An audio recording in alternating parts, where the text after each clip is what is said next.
Good morning, dear students.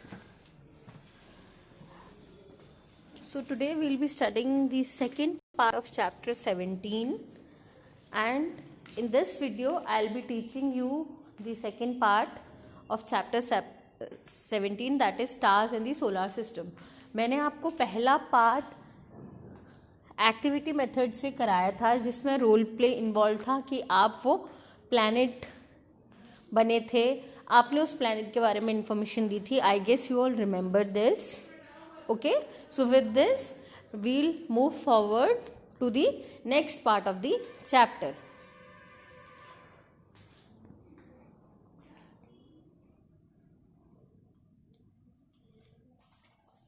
So before starting satellite, I wanted to tell you that because of the network issues, nowadays the class is not possible. That's why the class is not connecting. Okay, so don't worry if your class is not connecting, but I am doing my work. I will be sending you the notes and the videos according to the chapter only. ठीक है, तो इसलिए परेशान होने की ज़रूरत नहीं है, आपको काम मिल जाया करेगा.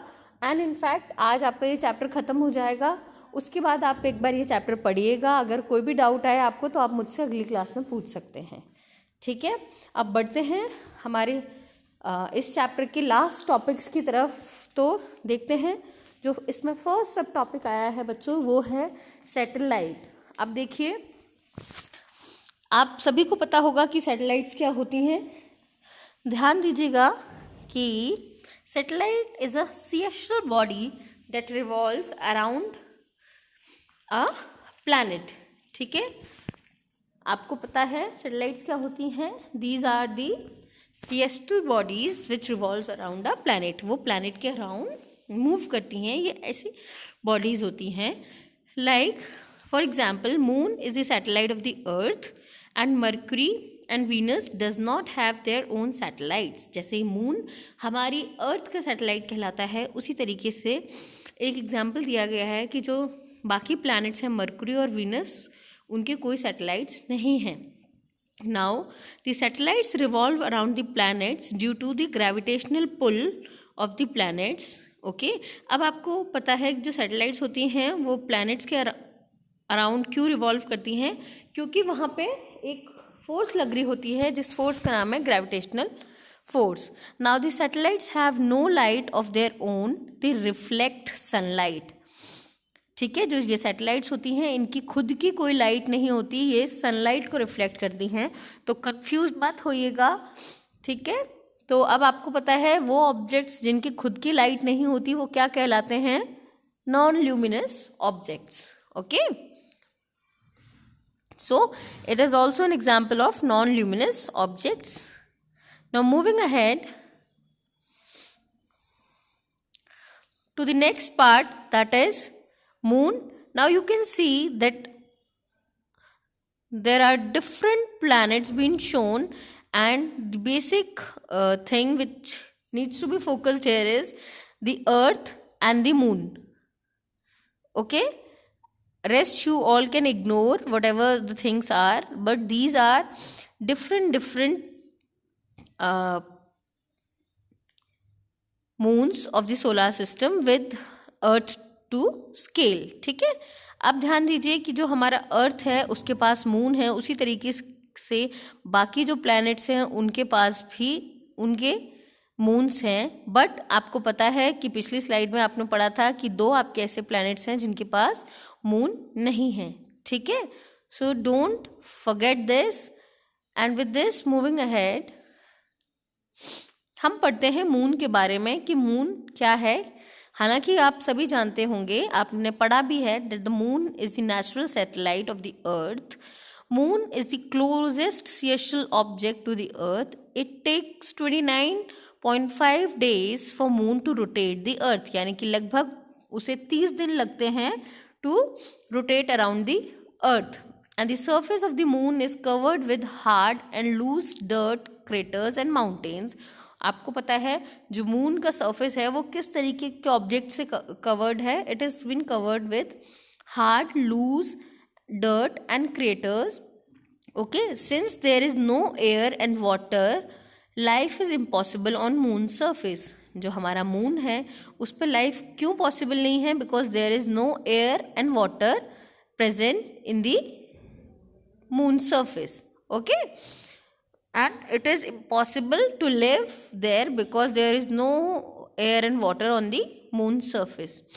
Now moving ahead, you can see the surface of the moon is slightly been shown in this picture. आप देख सकते हो ये थोड़ी सी किस तरीके की है, जैसा कि आपने अभी पढ़ा था क्रेटर्स, डर्ट, सैंड की फॉर्म में है. So this is the structure of the moon. Okay, now let's study something.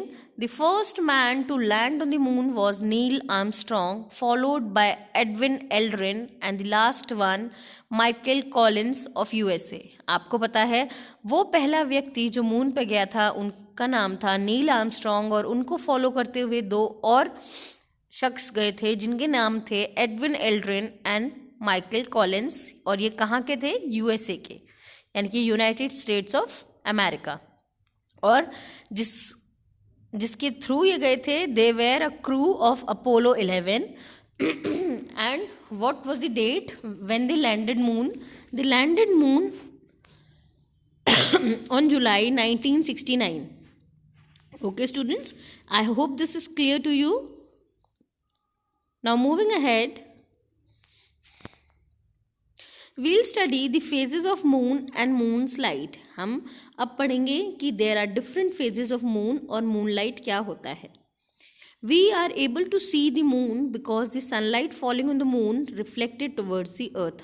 हम moon क्यों देख पाते हैं? क्योंकि जो sunlight होती है वो moon की तरफ reflect होती है earth द्वारा. ठीक है, अब ध्यान दीजिए, the day on which the moon is not visible is called the new moon day. यानी कि जिस दिन हमें मून विजिबल नहीं होता है, it is the new moon day. And the day on which the whole bright disc of moon is visible to us, it is the full moon day. यानी कि जिस दिन हमें वो पूरी तरीके से विजिबल होता है, it is the full moon day. Okay, now we have one new moon and one सक मून ड्यूरिंग अ मंथ. यानी कि हमें एक महीने में एक बार न्यू मून दिखता है और एक बार हमें फुल मून दिखता है. ठीक है, now students, you can see that as moon revolves around the earth once every month and moves around the sun along with the earth, and different amounts of sunlight surface are turned towards the earth, leading to change in the appearance of moon, formation of phases of moon. जैसा कि आप जानते हो, जो moon होता है वो अर्थ के अराउंड रिवॉल्व करता है, और जब वो अर्थ के अराउंड रिवॉल्व करता है तो it gradually also revolves around the sun, और इसी की वजह से it get the various changes in its appearances and there are formation of phases of moon. Now let's see that what are these phases. Now as you can see, the moon is revolving around this earth in the first picture. तो आप देख सकते हो कि हमको कब full moon visible होगा और कब न्यू मून. ठीक है, आप देख सकते हो, and you can clearly see that how it is been picturized.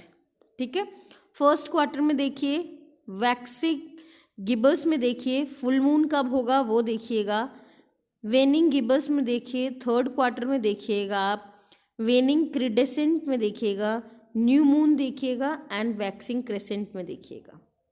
ठीक है, और आप देख सकते हैं कि आपने एक बार फुल मून देखा, एक बार न्यू मून देखा, उसके कंप्लीट स्ट्रक्चर्स इस सेकंड पिक्चर में दिखा रखे हैं. As you can see, yes और नो? यस. ठीक है, इस तरीके से आप मून के डिफरेंट फेजेस देख सकते हैं, and it is clearly visible in the sky also. ठीक है, सो अब तक अगर आपने नहीं देखे हैं, so please have a look now कि आपको कब फुल मून दिख रहा है, कब हाफ मून. ठीक है, now moving ahead to the next part of the chapter, that is asteroids. अब आपको पता है हमारा जो सोलर सिस्टम है उसमें एस्ट्रॉइड्स, मेटेरॉइड्स, कॉमेट्स, ये कुछ सिएस्ट्रल बॉडीज़ हैं जो प्रेजेंट हैं, आइए पढ़ते हैं कि वो क्या होते हैं। आपको पता है asteroids are the small celestial objects which revolve around the sun between the orbits of Mars and Jupiter.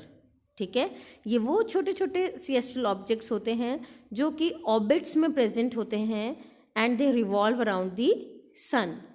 Asteroids are also called as minor planets. ये रॉक्स के फॉर्म में होते हैं, डर्ट प्रेजेंट होता है इनकी सरफेस पे, माउंटेनियस होते हैं थोड़े से स्ट्रक्चर में, and they are called as minor planets यानी छोटे planets. Asteroids are the members of our solar system.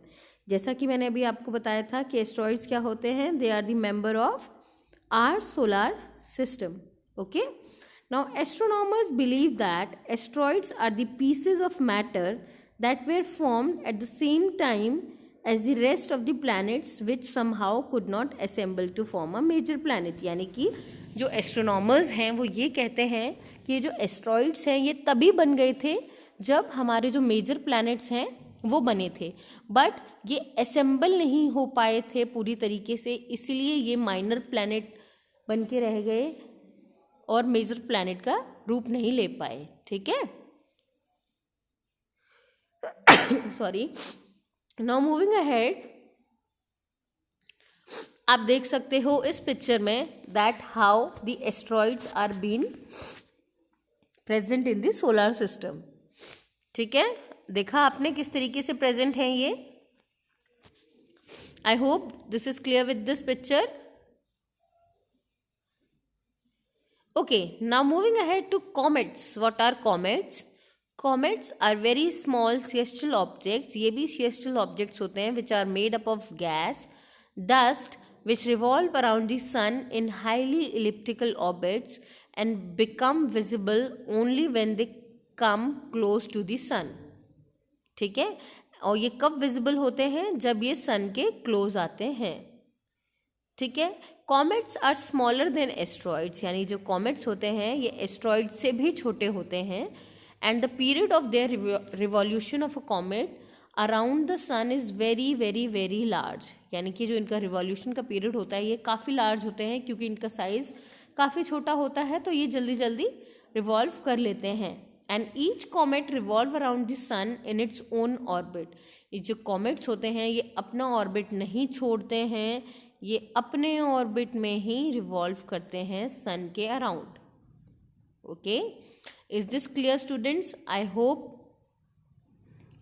There are no doubt still here. Okay, now moving ahead, now you can see the movement of comets in our solar system. आप देख सकते हो comet, sun and earth, 3 things are been labelled in this picture. इनका movement कैसा है आप वो भी देख सकते हैं। Yes, okay.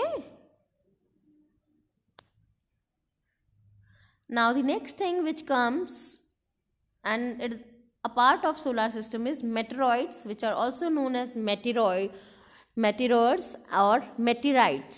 Now meteoroids are celestial objects which range in size from tiny sand grains to big boulders of several hundred tons and revolve around the sun in their orbits। यानी कि जो मेटेरॉइड्स हैं वो ऐसे celestial objects हैं जो कि छोटे से बड़े साइज तक के होते हैं and they revolve around the sun in their orbits. अब आपको पता है अब उनका साइज एक सैंड ग्रेन से एक बड़े पत्थर के रूप में तक प्रेजेंट है हमारे सोलर सिस्टम में। And meteoroids are much smaller than asteroids and comets. ठीक है, बट अब आप अंदाज़ा लगा लीजिए, जो सेकेंड स्टेटमेंट है वो ये कह रहा है कि जो मेटेरॉइड्स हैं आपके ये किन से छोटे हैं, एस्ट्रॉइड्स और कॉमेट्स से। ठीक है, now meteoroids are the celestial bodies from the sky which we see as a bright streak of light that flashes for a moment across the sky। Okay, आपने देखा होगा जो मेटेरॉइड्स होते हैं ये वो celestial bodies हैं जो कि स्काई में प्रेजेंट होती हैं with a bright streak of light, यानी कि एक फ्लैश की तरह जाती हैं फॉर अ मोमेंट। और हमें ये किस नाम से भी जानी जाती हैं, शूटिंग स्टार्स। ठीक है, आप जिस जो कहते होंगे ना कि टूटता तारा देखो आसमान में, तारा जब टूटता है तो you people make a wish, कि विश मांग लो, जो भी मन में है वो पूरी हो जाती है। तो ये क्या होते हैं, ये मेट्रॉइड्स होते हैं, जो कि आपकी माइट्स हैं, कि लोग इनको इस तरीके से बोलते हैं। ठीक है,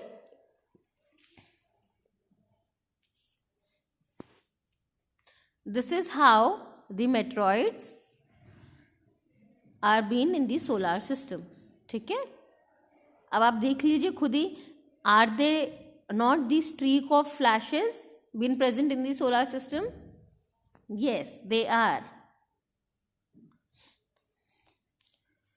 Now students, moving ahead to the last part of the chapter, that is artificial satellites।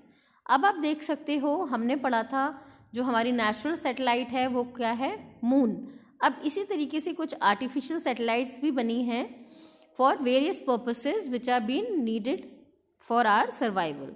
Now a man made space craft been placed in an orbit around the earth is called an artificial satellite. यानी कि ये जो artificial satellites होती हैं वो कौन बनाते हैं, human beings, and it is located on the ionosphere of the अर्थ। और ये कौन सी लेयर में प्रेजेंट होती हैं अर्थ के, they are present on the ionosphere. Okay, now the motion of artificial satellite around the earth is maintained by the gravitational pull of the earth. आपको पता है जो आर्टिफिशियल सैटेलाइट्स होती हैं वो अर्थ के अराउंड कौन सी फोर्स द्वारा मेंटेन्ड होती हैं, they are been maintained by the gravitational force. Okay है, नाउ देर आर 1072 यानी कि 1072 artificial satellites in the world, जिसमें कि 50% अमेरिकन सैटेलाइट्स हैं। ठीक है,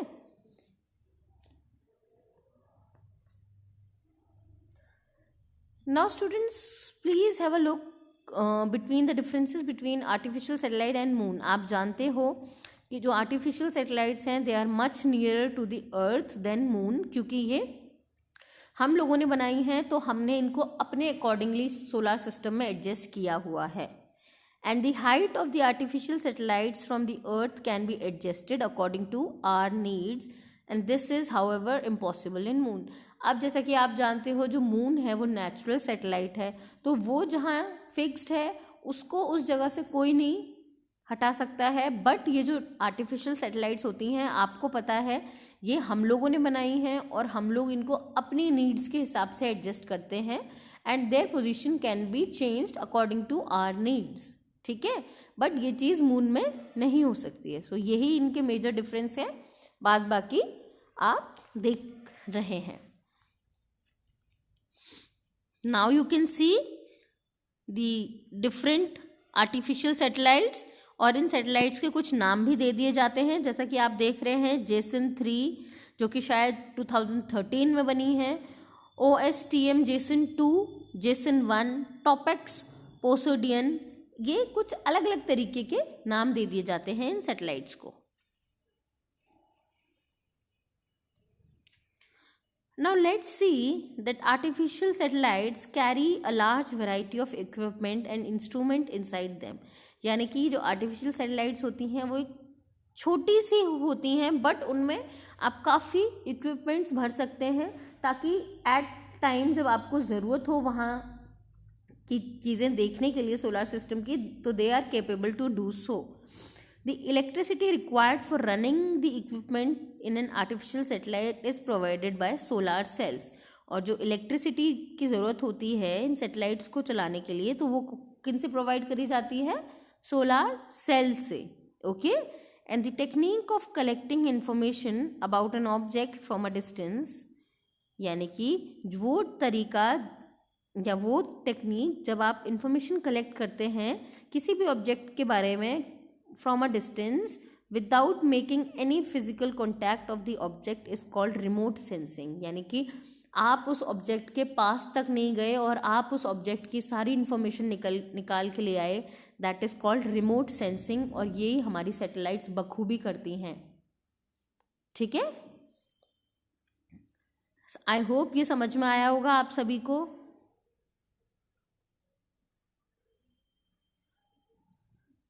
Now you can see this is how a satellite looks from a closer point of view.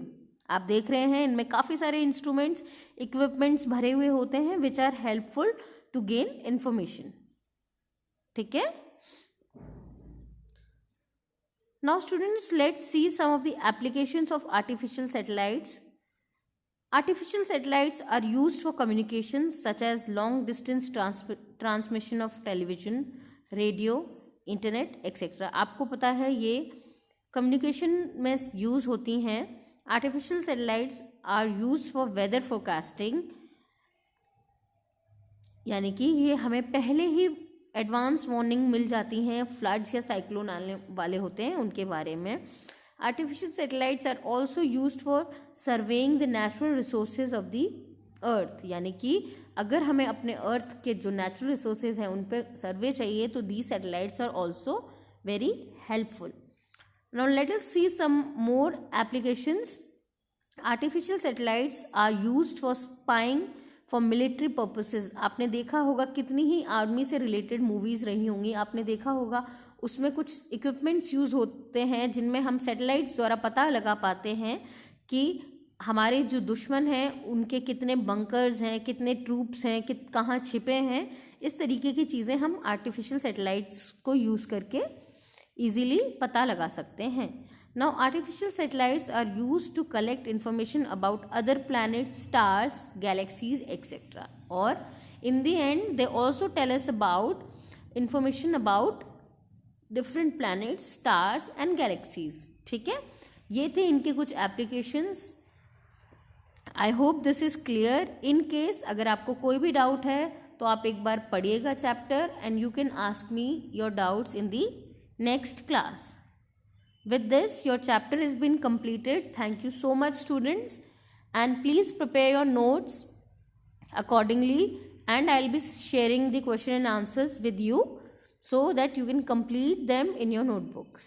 And one more important announcement regarding the science exhibition is that the science exhibition has been postponed and it will be from 28 जनवरी। उससे पहले आपको art integration का कुछ काम दिया गया होगा आपके बाकी टीचर्स द्वारा, तो आप वो करेंगे और आप उसको कंप्लीट करके अपने टीचर्स को देंगे। उसके बाद अगर समय मिलता है तो आप धीरे धीरे अपने मॉडल में भी लगे रहिए ताकि आप पे एकदम से बर्डन ना आए जब साइंस एग्जीबिशन आए तो। ठीक है, with this I wanted to say that do your work properly and maintain your notes because you know your exams will be coming soon only. ठीक है, thank you so much students.